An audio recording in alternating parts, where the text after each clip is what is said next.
Welcome to Sports Management Podcast, where you will hear interesting sports management professionals share their stories, experiences, and passion for the sports management industry. I am your host, Marcus Philipsson.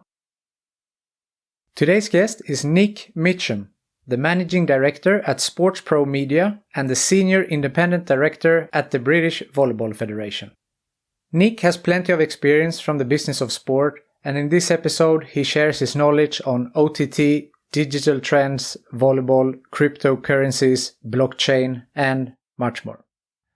In other news, this week we are sponsored by In-Sport Education and their new online course, Governance of Women's Sport, developing structures that are fit for purpose.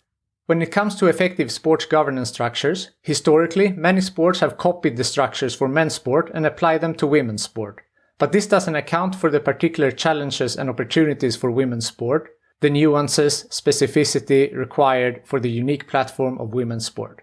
Now you have the opportunity to learn about governance of women's sport, and with the code Sports Management Podcast 10, you will get 10% off this and all other courses offered by In-Sport Education. Click the link in the description below and sign up today.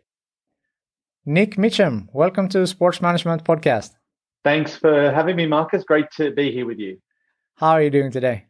I'm good. Been a busy old day. Lots of meetings, a lot of them virtual, especially these days, but lots of meetings and conversations going on.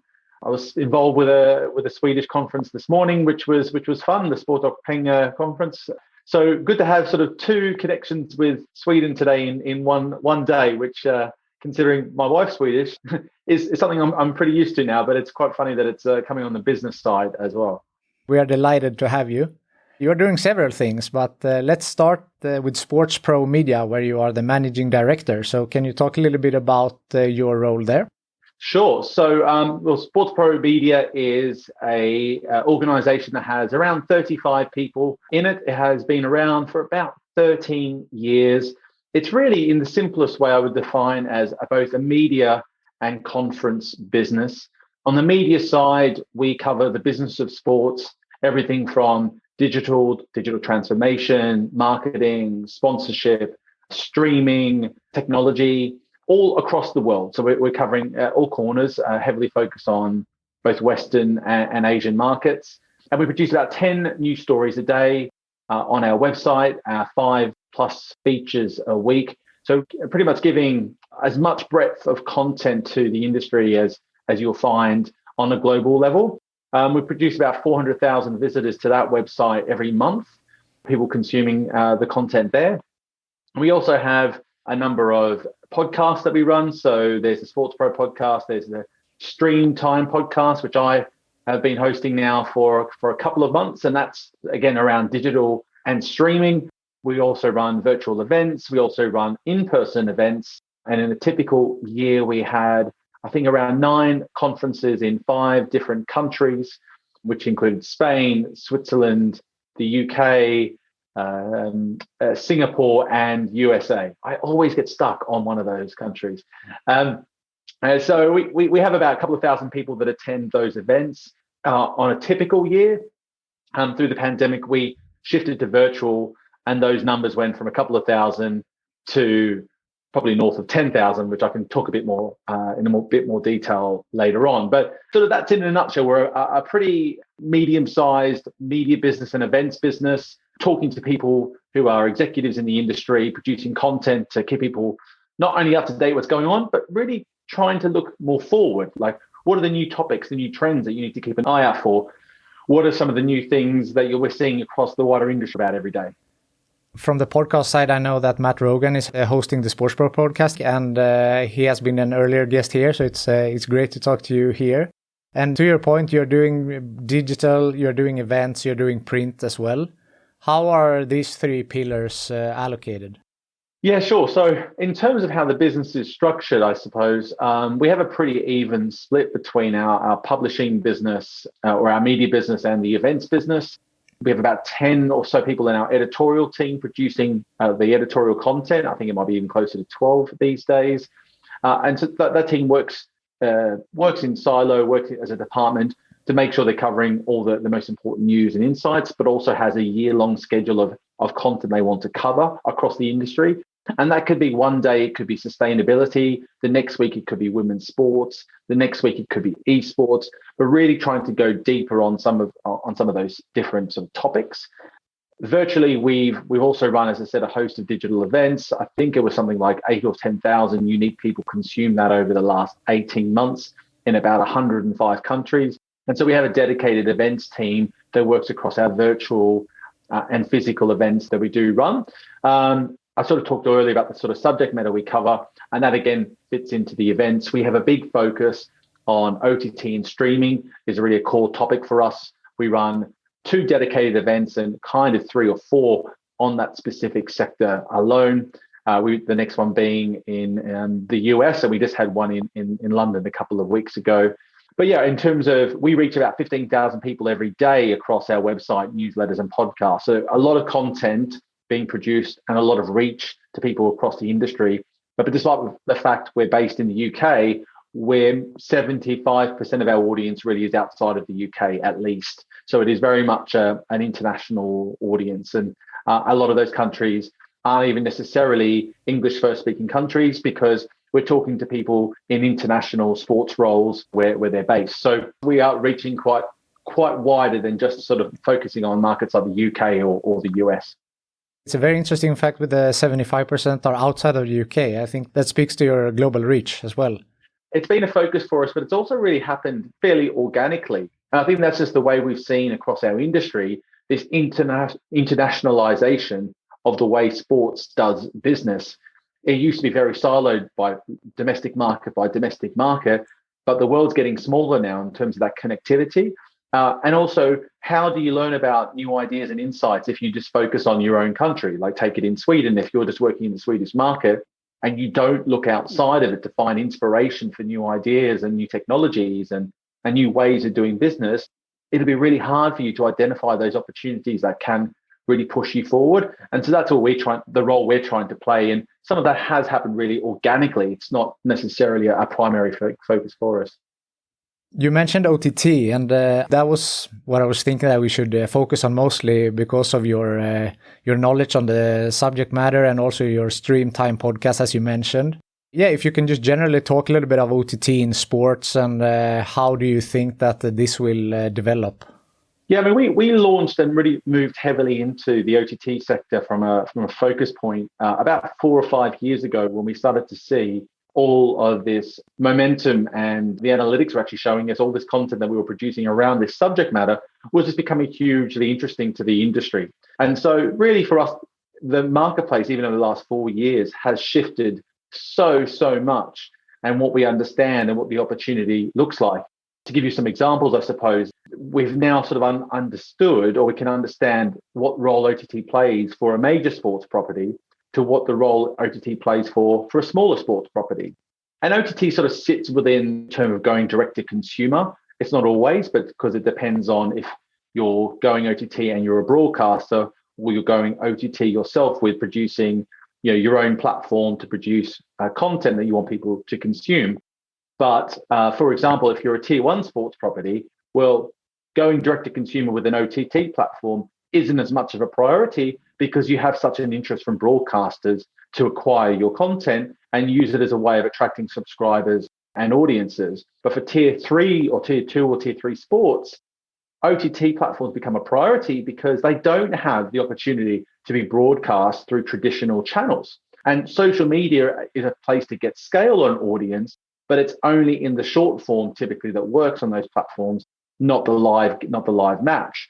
So OTT platforms are becoming more and more important to those secondary tiered sports to have a platform to showcase their sport, at the very least, just to their own fan base.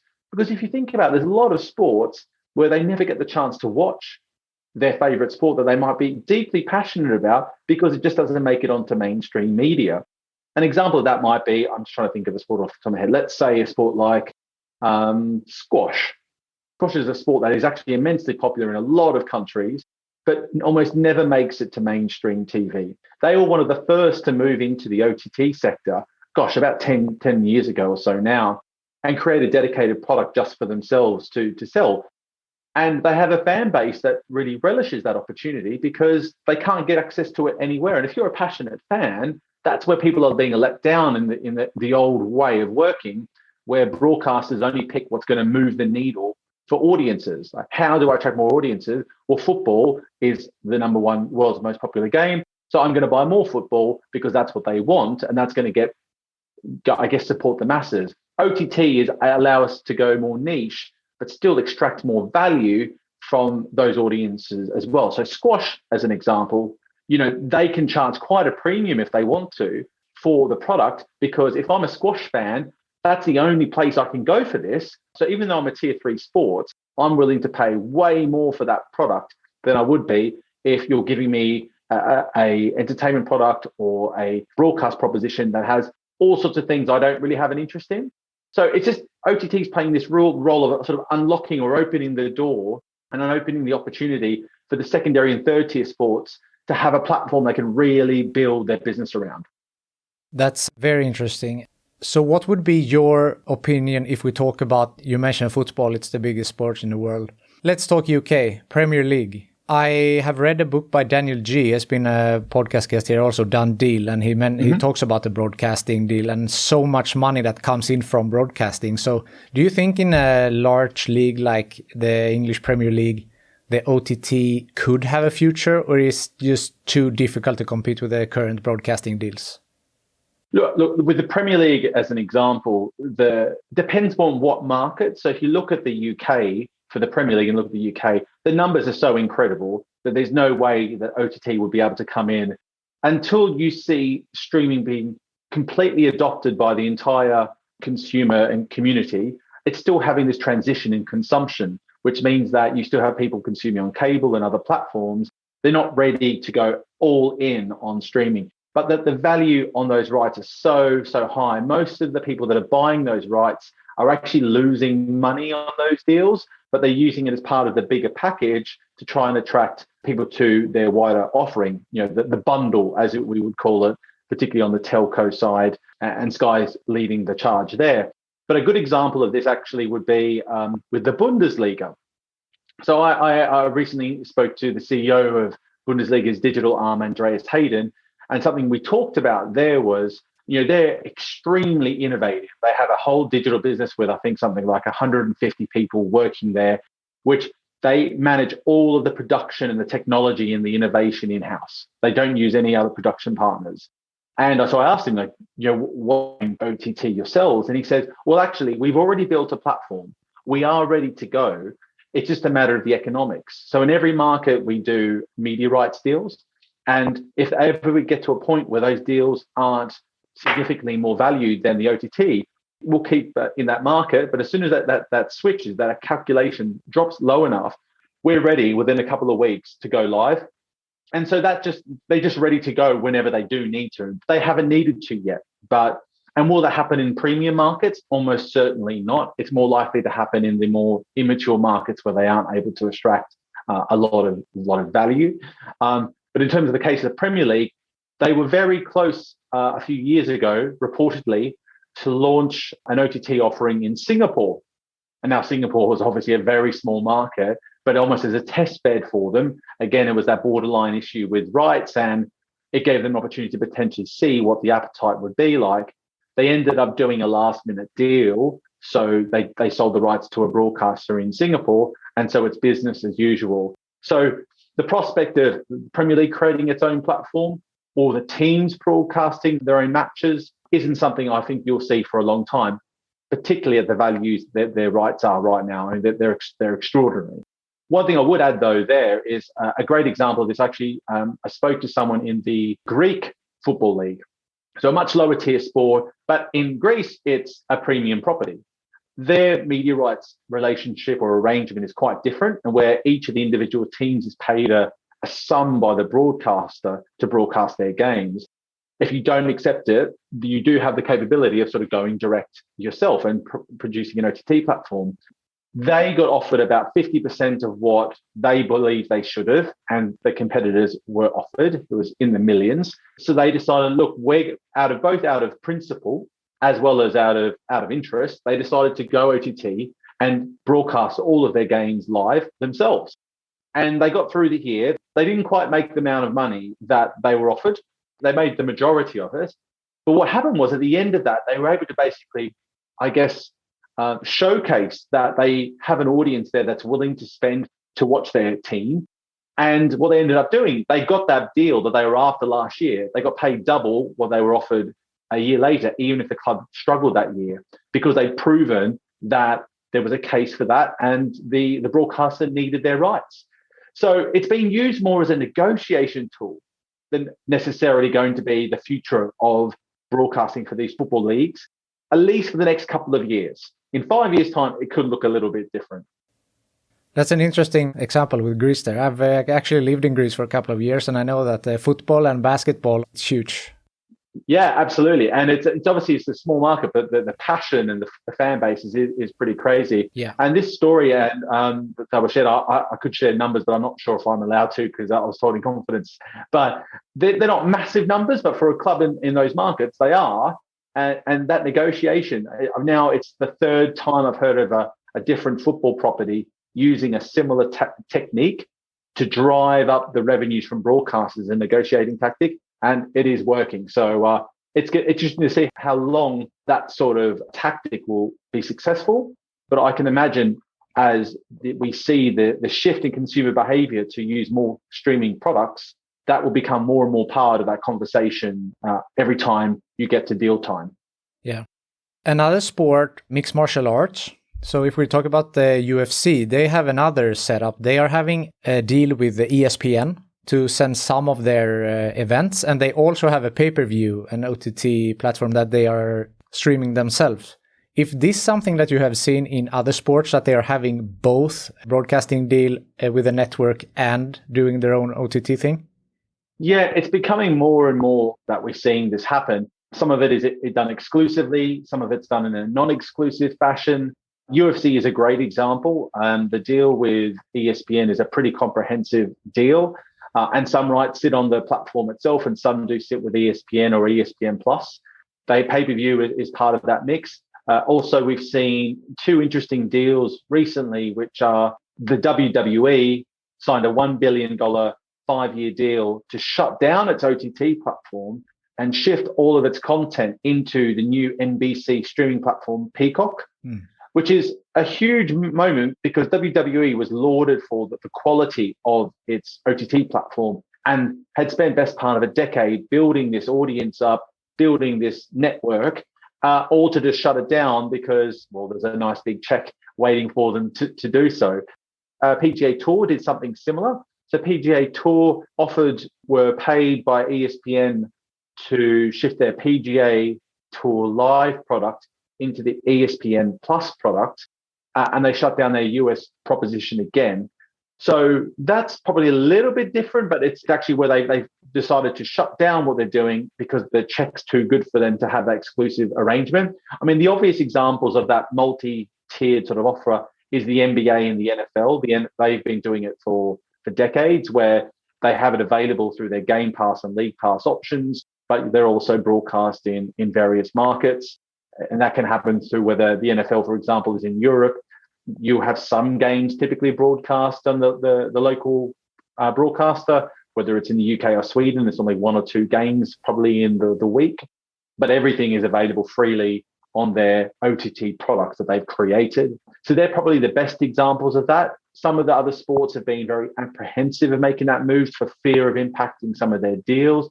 But I think you've seen more fragmentation of rights. So some of the content will sit in their OTT platform. The rest of it will go onto the broadcast platforms, but they'll keep some of them to themselves so they can start learning more about their audiences and kind of get people ready to move over if they ever need to. If we move on and we talk about the SportsPro, you're also doing a lot of work for women's sport and try to push that part. Can you talk a little bit about that? Yeah, look, we're certainly making a conscious effort to cover women's sports more closely. We can see from the data that there's some interest in the content. It's not crazy high yet from the editorial side that we produce, But there is so much momentum coming behind women's sports now that we made sure that we're committing time and resource into covering that space. And now, more recently, we're seeing more broadcast deals. We're seeing more sponsors coming on board. Big brands are now investing into the space because they're understanding the value of connecting with these audiences. And also, digital allows the ability to target these audiences more closely than what the traditional linear relationships used to be like, where it was just on mass. So I just think that we are seeing a definitive shift in the way women's sports is being supported commercially by broadcasters and by sponsors in particular.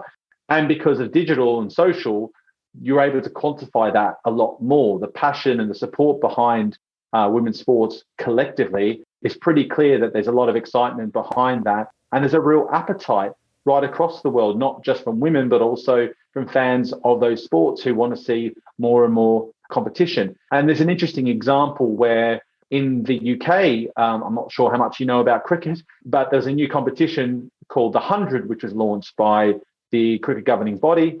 It was basically built as a linear TV first product. So they shortened the game. So there's already 3 different versions of cricket, a 1 day, and a 3 or 4 hour long version. This was shortened again to try and fit within that nice sort of couple of hours of window that all the broadcasters love.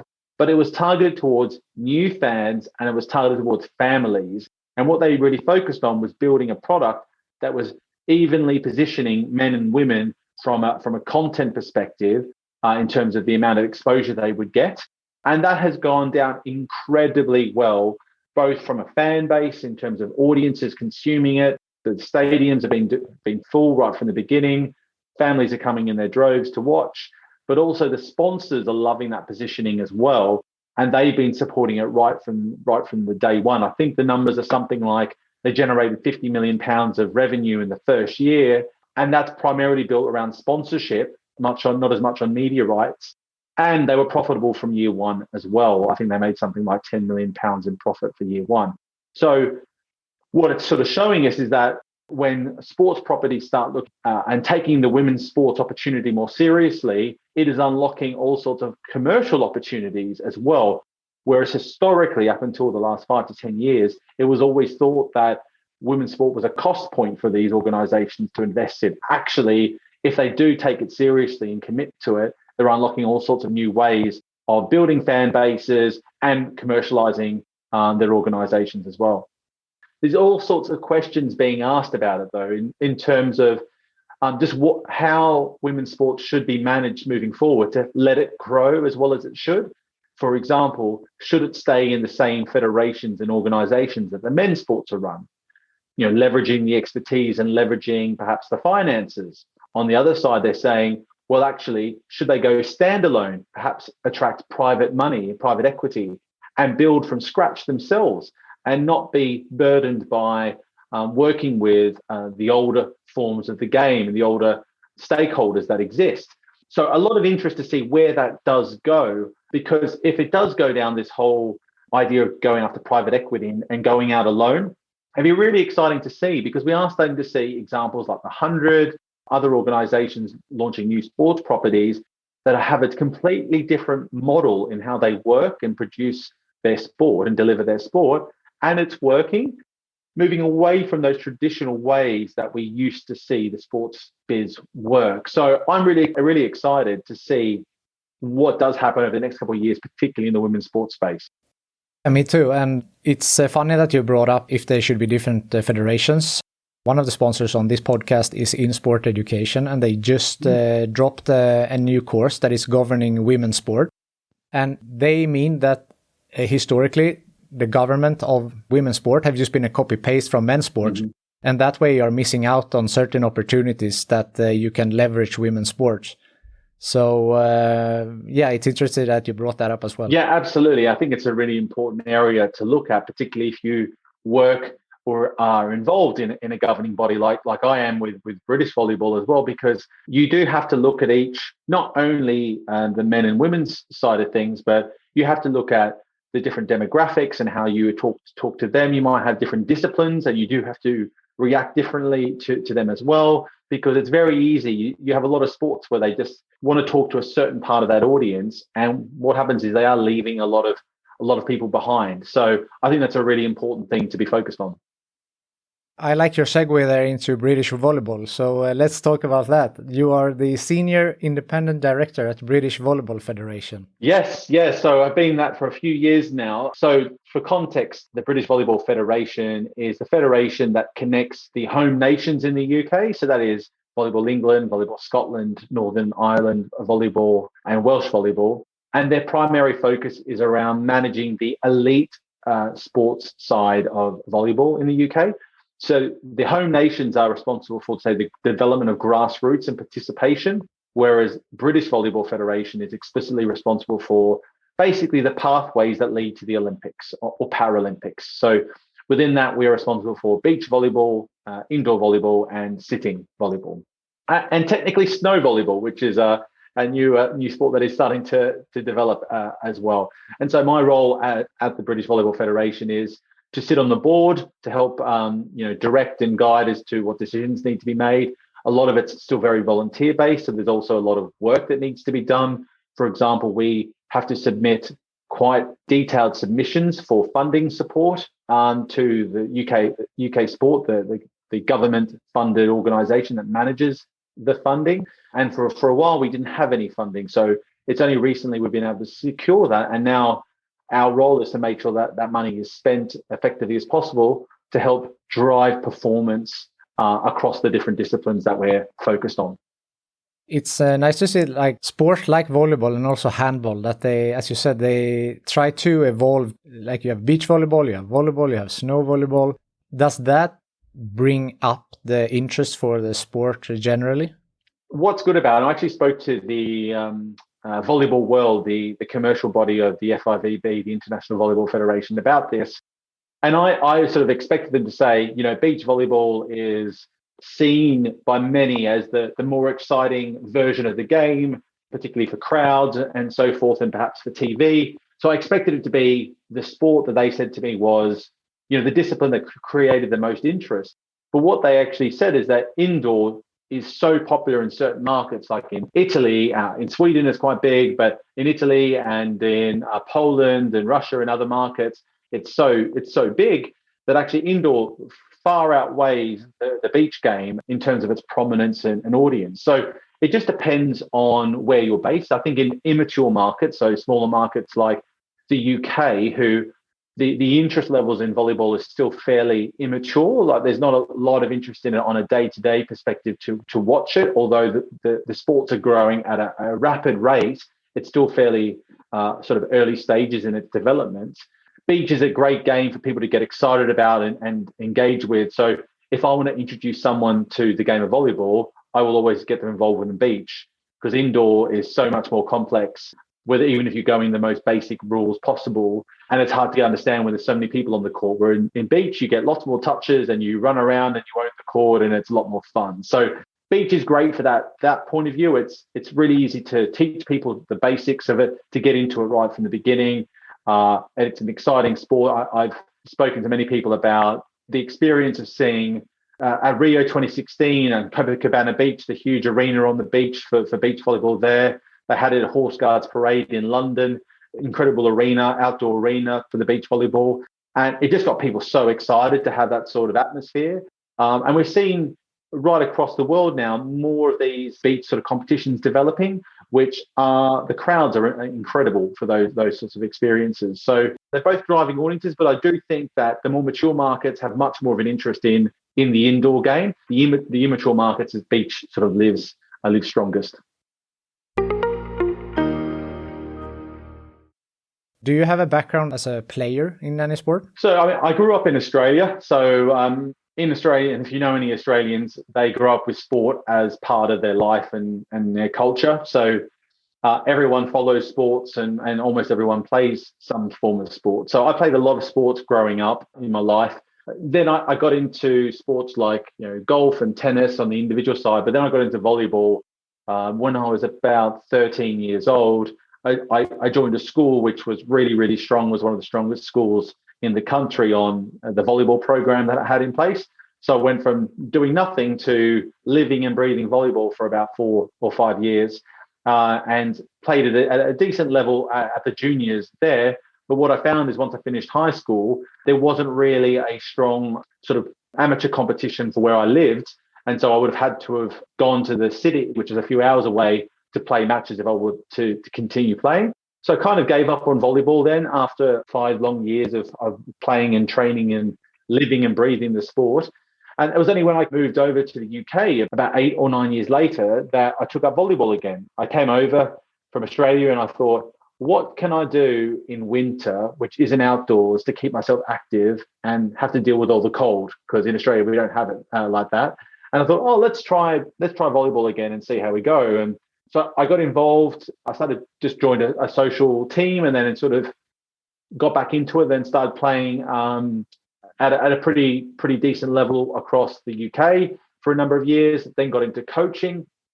And as I got older, and then got involved on the board side a few years ago. So that's sort of my journey there. But volleyball took over a lot. I played a lot of tennis, cricket, and golf as a younger kid.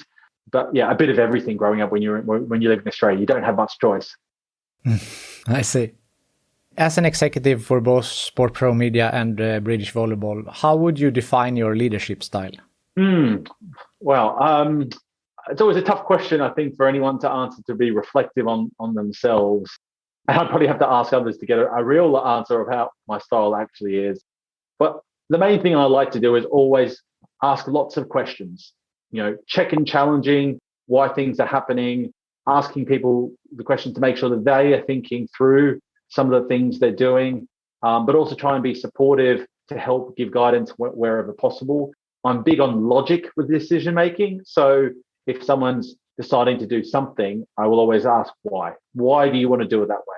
And not because I disagree, just want to make sure that the logic of why we're doing it is thought out and is practical and isn't just because someone's got a hunch and they haven't really thought it through.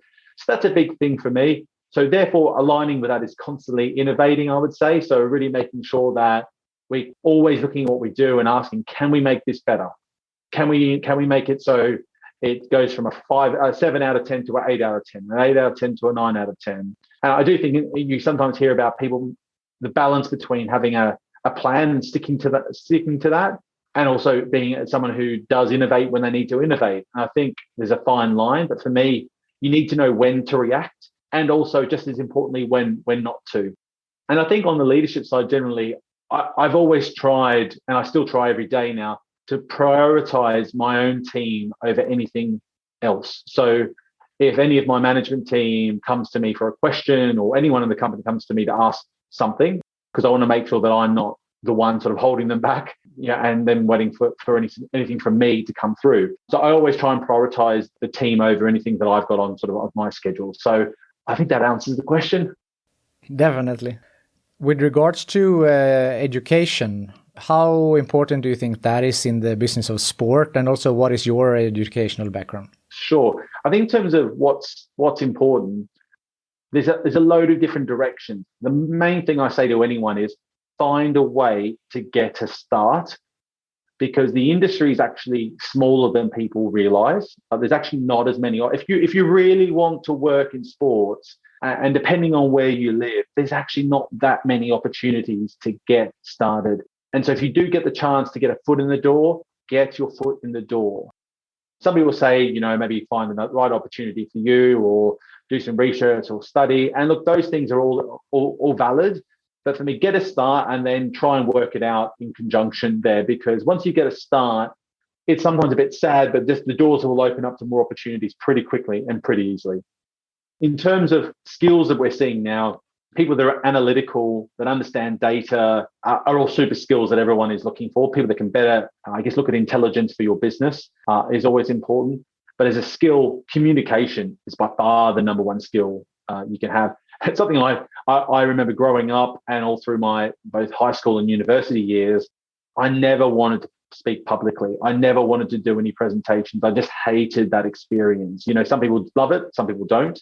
And then what I realized much later on in life, that if you can talk comfortably in front of people, you can go a long way in lots of different roles. It's just such a soft skill that it is so important. And to my background, I studied business degree. I initially started in a double degree, business majoring in sports management and exercise science. For a couple of years, I realized I really didn't want to sit in a lab doing tests on frogs' legs and all this sort of thing. So I decided I'm going to stick with the business world and shifted my degree into business, majoring in sports and event management. And I did that degree somewhere between part and full time, whilst working full time in sports. I worked at a big resort on the Gold Coast in Australia, where I was running events as well as running the sort of the sports resort itself as part of the management team there, and also the health club side. So I got a good taste of things whilst I was studying, which I did find really valuable. So look, there's different ways you can look at it. Some people say, study first and then get into work and focus on your studies. It was a really hard couple of years, but by working at the same time as studying, being able to transfer what I was learning into my day-to-day just changes the way I think you look at things when you're studying. You're turning that theory to practice, which is difficult for people when you study a course for 3 years or so. You rarely get that chance unless you fall into this perfect role that takes advantage of all your skills that you've developed and knowledge you've developed. So that's another thing that I think was beneficial for me anyway. Yeah, and what you said in the beginning there with the sports business being small, I've actually noticed that because I've 30 plus guests now on this podcast, and they have varied from Sweden, UK, India, US, you name it, and many people either know each other or know about each other. So that speaks a little bit to what you said there. Yeah, I honestly think the industry is one or two, like 2 degrees of separation. You either know someone who, I always say this to people who ask, they come to me maybe for some advice or some help, and I said, look, I'll either know someone who can help you with that, or I'll know someone who knows someone. And that's pretty consistent once you've been in the industry for a while. If you look back on your career, has there been any bumps on the road? And if so, how have you overcome them? Yeah. Oh, interesting. I would say there's been a couple of bumps. The first bump I faced when I moved over to the UK from Australia, I found it incredibly difficult to get a start, not just in sports, but just a job, because people see you as a foreigner coming in. They're not sure how committed you are to working. And I went through, never been through more interviews in my life, and sent my CV out to more people, spoke to more recruiters. And I really struggled through that phase of, I couldn't see the light at the end of the tunnel. I couldn't see where that opportunity was going to come. And I had to take a role that was paying me about a third of what I was earning when I was living in Australia. So it took a huge hit, but I got a start finally. And after I got a start, again, of thinking what I talked about before about getting a start in sports, as soon as I got a start, I got a role, all of a sudden, everyone was interested in me because it was like that sense of validation. Well, someone's hired you, so you must be all right now. And all of a sudden I was getting all sorts of opportunities thrown at me from different places. So the bump in the road is getting sometimes that first job, or if you do, you're out of work trying to find that opportunity. That was a real struggle for me. And I got really lucky, with SportsPro. I was offered the job. I started there, but I had to tell them, I've only got 9 months on my visa. Otherwise I get kicked out of the country. And they said, look, come in, we'll see how things go. We've never sponsored anyone, but let's just see what happens. And I did well, and they ended up sponsoring me to keep me in the country. I'm now with the company, so 12 years later. So sometimes you've got to go through a few bumps to find the right opportunity, or let the opportunity find you in those instances. And the other one I'd say probably from a bump perspective was the pandemic has obviously been a bump for a lot of people. And for us that was running an events business, that was a huge hurdle. Like the majority of our revenue at the time was by far coming through our events side. And we were fortunate, but we've always known that we're still a fairly small business. And at the time, pre-pandemic, we had about 20 staff in the team. And we worked through, okay, well, what are we going to do here? And we sort of looked at it and identified, well, hey, we've got this audience to our website every month. And actually, we're not really linking the couple of thousand people that come to our events each year in person. 400,000 plus a month aren't getting access to that event. So the prospect of going virtual and creating something where we could start connecting this huge media audience we had to these events all of a sudden just made loads of sense for us. And so what we decided there is like going from a bit of, oh shit, now what are we going to do here, to let's move quickly. And we're going to do something that's not just what everyone's doing. We're going to do it a little bit differently, a little bit more comprehensive.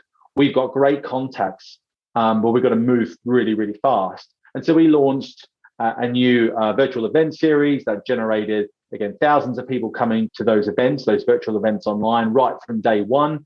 Commercially, our sponsors and partners all supported us. We had something like 85 or 90% of our commercial partners who were supporting our events in person shifted their support to our virtual stuff. And so that's massive when I've heard all sorts of horror stories from events businesses that didn't get that same sort of support. So we were really, I'd say, part lucky and part, we really made a decision to go for it rather than everyone else typically went, okay, we're going into hibernation now. We're going to either let people go, or we're going to go furlough people, or we're going to try and just survive until this next year or so sort of happens. And what we decided to do is the opposite. We sort of went, let's go for it here and see if we can, I guess, really win people over and provide something that people will really value.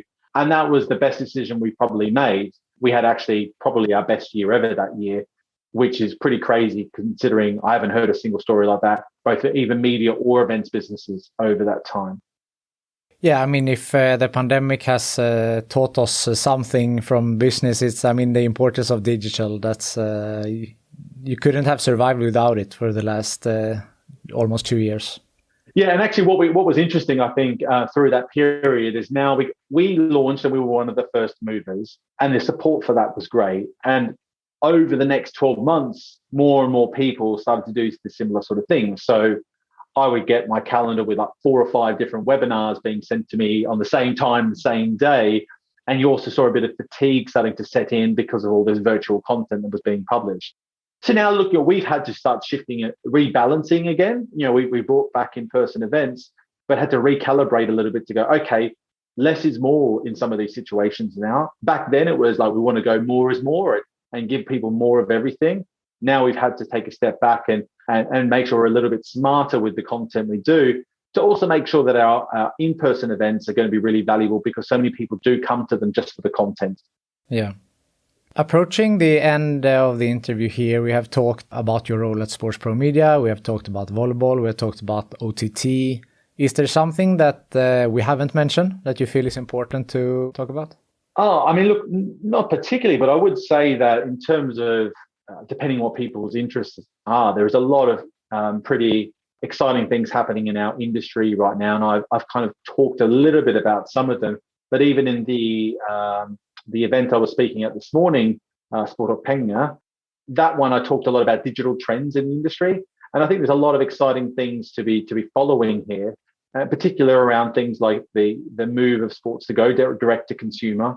There's also a lot of different models that are being tested that very few are actually proven, but a lot of excitement around things like what blockchain can bring to the industry. So from a technology perspective, how it's going to help ticketing. We've seen NFTs, I'm not sure how familiar the audience will be. Some people will know it, love it, spend lots of money on it. Some will have no clue what a non-fungible token is.